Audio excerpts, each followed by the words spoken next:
So welcome to the chemistry kitchen. Today we're gonna be looking at acids and bases and see what delicious things we can make out of it.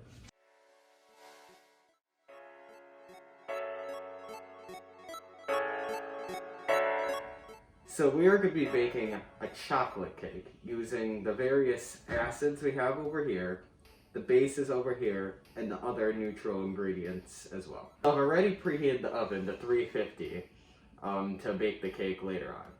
So first off, you gotta take all the dry ingredients listed here with sugar, flour, iodized salt, cocoa powder, baking soda, and baking powder, and put them in a large mixing bowl. 1 3/4 cup flour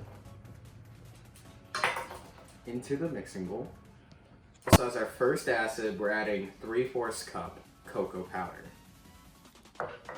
As our first base, we're adding baking soda, 1.5 teaspoons worth, to balance out the cocoa powder. This part's important. Make sure you add the correct amount of baking soda versus baking powder, or else the cake will not rise properly. It is equal parts, so 1.5 tablespoons should Are you sure about that?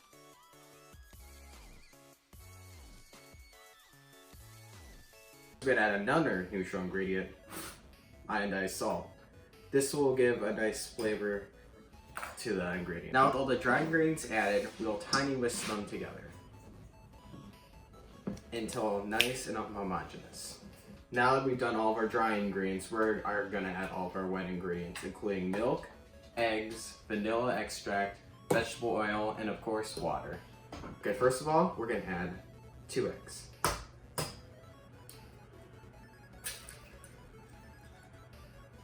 There's 1. Hopefully I don't get a showing. And there's 2. Next we're gonna add another slightly acidic liquid, and it's gonna be milk, which will help get everything together. 1 cup worth. Next we're gonna add 1/2 cup vegetable oil, which is another weak acid. Next is 2 tablespoons vanilla extract, which will give it a nice vanilla-y flavor, which is also another weak acid. We're also boiling 1 cup of boiling water. Now that we have all the ingredients together, we're gonna take it over to the mixer. Now we're gonna add the mixture to the stand mixer. Now we're gonna put it on medium-low until it's all mixed together. In between mixes, we're gonna lift it up and make sure we get all this cocoa powder and sugar on the side down into the mixture. Looking good, right? This should have taken a while. We'll just fast forward real fast. Oh wow, it's done. So then we just pour in the boiling water we had from before into the bowl. And then we will put it on the mixer. First of all, we gotta grease our pans. Also, don't forget to flour your pans just in case. This will further prevent sticking. Now pour the batter equally into the 2 cake pans. Put both cakes into a preheated 350-degree oven for 30 minutes. Take a while. Let's just speed up the process a little bit.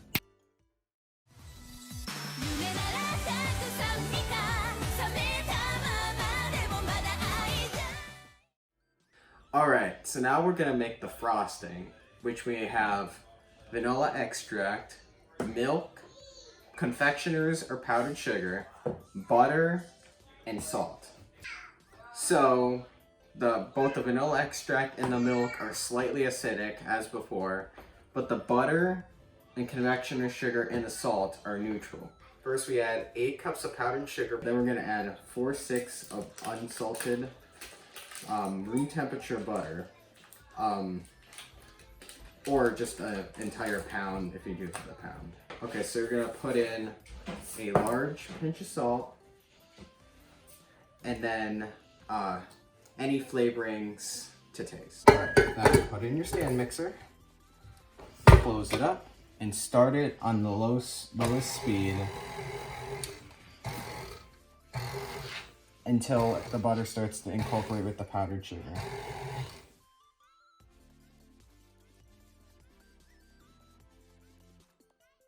Alright, so now it's thoroughly mixed. We're gonna add 1 tablespoon of milk as needed for consistency. and we'll add more if needed. 1 tablespoon of milk was enough, and the consistency is just great. Now we're going to construct the cake.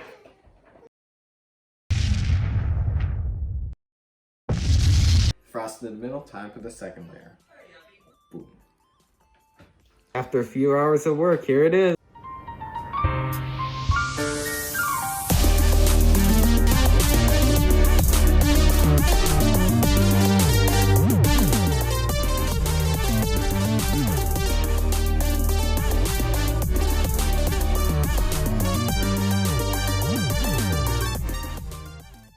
We'll be right back when it's decorated. Alright, so it's been a day. We didn't have time to decorate yesterday, but now we're done. So here's the final product.